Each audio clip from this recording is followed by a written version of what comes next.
कैसे हैं आप। आज मैं आपको बता रही हूँ कि आप फिजिक्स में कक्षा 8 का पाठ योजना उत्तोलक पर किस प्रकार से बना सकते हैं। ये हमने शिक्षण उद्देश्य लिखे हैं। ज्ञानात्मक अपेक्षित व्यवहारगत परिवर्तन के विद्यार्थी उत्तोलक को परिभाषित कर सकेंगे, उत्तोलक के प्रकारों का प्रत्याभिज्ञान कर सकेंगे। फिर है अवबोध, विद्यार्थी उत्तोलक की व्याख्या कर सकेंगे। विद्यार्थी आयास, आलव, भार को स्पष्ट कर सकेंगे। विद्यार्थी उत्तोलक के प्रकारों में अंतर स्पष्ट कर सकेंगे। फिर है ज्ञानोपयोग कि विद्यार्थी उत्तोलक से प्राप्त ज्ञान को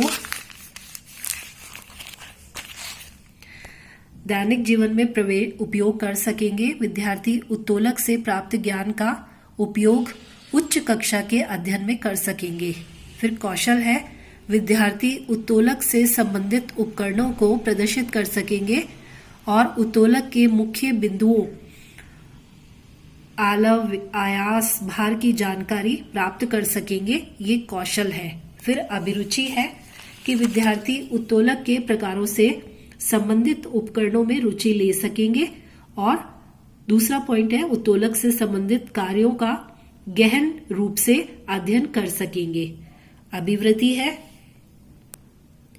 कि विद्यार्थी उत्तोलक के प्रति सकारात्मक दृष्टिकोण रख सकेंगे और वैज्ञानिक दृष्टिकोण रख सकेंगे। तो ये हमारे उद्देश्य है। सहायक सामग्री हमने लिख दी। अध्ययन विधि हमारी है व्याख्यान और प्रश्नोत्तर। विद्यार्थी उत्तोलक के बारे में सामान्य जानकारी रखते हैं। प्रस्तावना प्रश्न है जैसे बल द्वारा वस्तु में उत्पन्न विस्थापन को क्या कहते हैं। कार्य को शीघ्रता और सरलता से करने वाले यंत्र को क्या कहते हैं। मशीन, वह मशीन जिसमें केवल पेशीय बल काम आता है, वह मशीन क्या कहलाती है। सरल मशीन। सरल मशीनें कौन कौन सी हैं। घिरनी, पेच और उत्तोलक। उत्तोलक के बारे में आप क्या जानते हैं। समस्यात्मक प्रश्न हो गया। देखिए, प्रस्तावना प्रश्न की ये पहचान है कि जो हमारा उत्तर आता है, जैसे कार्य, ये उत्तर आया पहले प्रश्न का, तो हमने कार्य से ही अगला प्रश्न बनाया है। देखिए, मशीन आया तो मशीन से हमारा अलग है, अगला क्वेश्चन बना है। सरल मशीन से हमारा अगला क्वेश्चन बना है।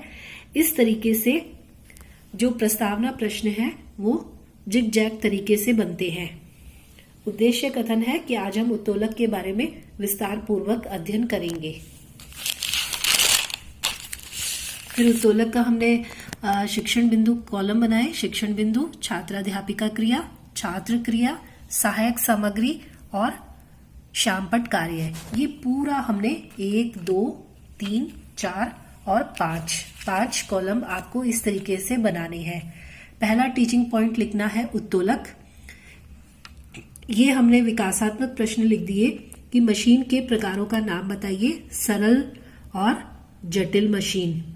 प्राचीन काल से प्रयोग में चल रही मशीन कौन सी है। उत्तोलक। उत्तोलक के मुख्य 3 बिंदु कौन से हैं। अब विद्यार्थी निरुत्तर हो जाएंगे। ठीक है। अब यहाँ छात्राध्यापिका कथन करेगी और उसमें वो उत्तोलक के बारे में और उत्तोलक के 3 बिंदु कौन से हैं वो बताएगी। जैसा कि आप देख रहे हैं कि विद्यार्थी ध्यान पूर्वक सुनेंगे और समझेंगे। ये आपको कथन करना है। इधर यहाँ पर हमने ये देखिए उत्तोलक के बारे में ये टीचिंग एड बनाया है। जैसे यहाँ पर ये हमने एक आदमी को खड़ा किया और ये हमने बना दिया और उत्तोलक, और यहाँ हमने उत्तोलक के 3 प्रकार बताए, आलव, आयास और भार। और यहाँ हमने लिख दिया कि जिस सहारे या बिंदु के चारों ओर घूम सकता है आलव कहलाता है। वस्तुओं को उठाने या हटाने के लिए उत्तोलक के सिरों पर बाह्य बल लगाया जाता है, जिसे आयास कहते हैं। भार, उत्तोलक द्वारा जो भारी बोझ उठाया जाता है उसे भार कहते हैं। जैसे यहाँ पर भार कौन सा है, आलव कौन सा है और आयास कौन सा है। ये जैसा आयास कौन सा है ये आप देख रहे हैं। कितना सुंदर ये टीचिंग एड है। और यहाँ पर ये हमने शामपट कार्य किया है। बच्चों को हम उदाहरण के माध्यम से समझाएंगे। देखिए उत्तोलक के तीनों बिंदु और उदाहरण दिए हैं, चिमटा, कैंची, सरोता और कैरी कट्टा इत्यादि का ये उदाहरण दिया है। ठीक है, आपको देखिए मैं पूरा दिखा रही हूं, आपको इस तरीके से बनाना है। ठीक है, अब बोध प्रश्न है, उत्तोलक जिस निश्चित बिंदु के परित घूम सकती है क्या कहलाती है? आलव। उत्तोलक के रूप में कौन कौन सी वस्तुएं कार्य करती है? चिमटा और सब्बल। ठीक है, ये हमारे बोध प्रश्न हो गए। ये हमारा फर्स्ट जो टीचिंग पॉइंट है विथ मिनिएचर कंप्लीट हो गया। दूसरा है हमारा शिक्षण बिंदु, उत्तोलक के प्रकार व एवं प्रथम प्रकार के उत्तोलक। विकासात्मक प्रश्न है, कपड़े काटने के लिए किस यंत्र का प्रयोग करते हैं? कैंची। कैंची में आलव बिंदु कहाँ होता है? बीच में। उत्तोलक कितने प्रकार के होते हैं? बच्चे निरुत्तर हो जाएंगे।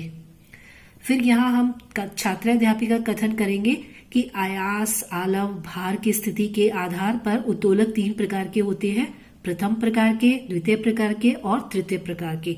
फिर यहाँ प्रथम प्रकार के हम उत्तोलक के बारे में बताएंगे, जैसे ये उदाहरण दे दिया लिखकर, और सब्बल, कैंची, संडासी, तुला, हैंडपंप आदि। और यहाँ पर हमने ये मिनिएचर बनाया है। यहाँ जैसे है उत्तोलक के प्रकार, प्रथम प्रकार के, द्वितीय प्रकार के, तृतीय प्रकार के, और फिर हमने प्रथम प्रकार के उत्तोलक जैसे भार आयास, आलव आयास, और ये हमने कौन से हैं ये हमने बता दिए, जैसे ये कैंची है और ये बना दिया, और ये देख रहे हैं आप, और इधर हमने प्रथम प्रकार के उत्तोलक का शामपट काम किया है।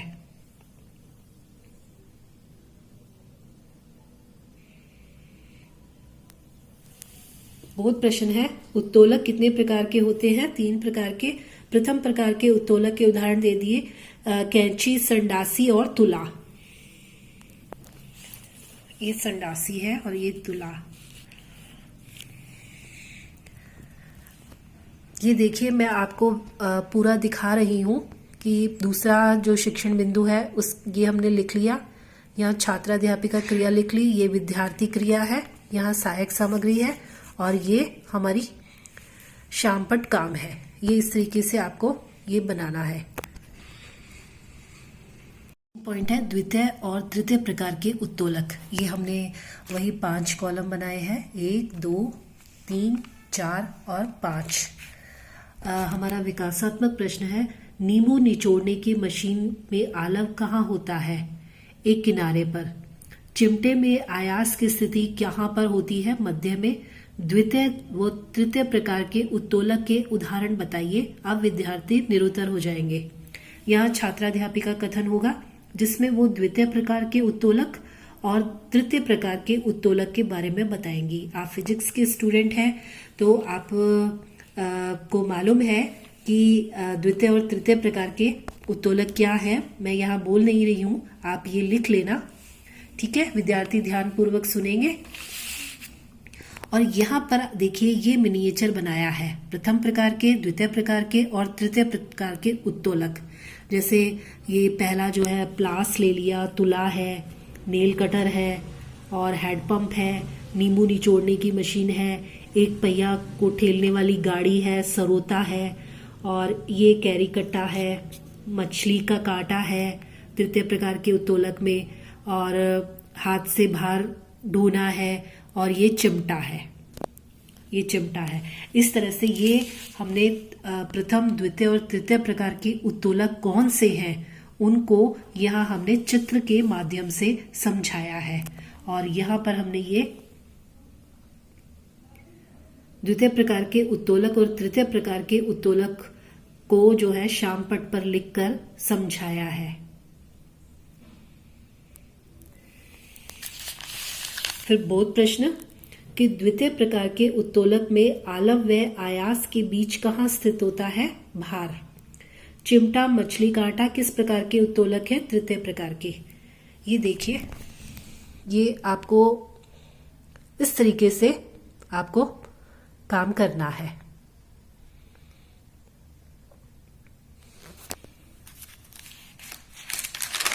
अब हम यहाँ पर पुनरावृत्ति प्रश्न करेंगे। पुनरावृत्ति हमने प्रश्न किए। उत्तोलक क्या है?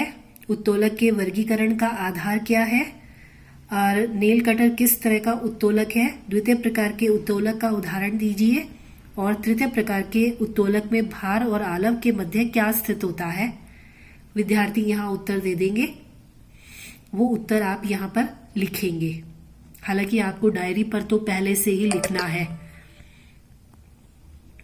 ये पुनरावृत्ति प्रश्न हो गए। फिर मूल्यांकन प्रश्न है। मूल्यांकन प्रश्न में आप वस्तुनिष्ठ प्रकार के 2 प्रश्न, जैसे प्रथम प्रकार के उत्तोलक का उदाहरण, और दूसरा प्रश्न है चिमटे में आयास आलव भार का क्रम होता है। और अति लघुत्तरात्मक प्रश्न, सबबल क्या है? उत्तोलक के उदाहरण कौन कौन से हैं? लघुत्तरात्मक। आलव भार आयास किसे कहते हैं? निबंधात्मक। उत्तोलक के 3 प्रकारों के नाम उदाहरण सहित लिखिए। फिर ये हमारा गृह कार्य है कि उत्तोलक किसे कहते हैं? उत्तोलक के 3 प्रकारों को परिभाषित कीजिए और हमारे दैनिक जीवन में उत्तोलक के प्रयोग लिखिए। और फिर पर्यवेक्षक टिप्पणी। और इस तरह से आप लिख लेंगे। मुझे विश्वास है कि आपको ये समझ में आ गया होगा। Thank you.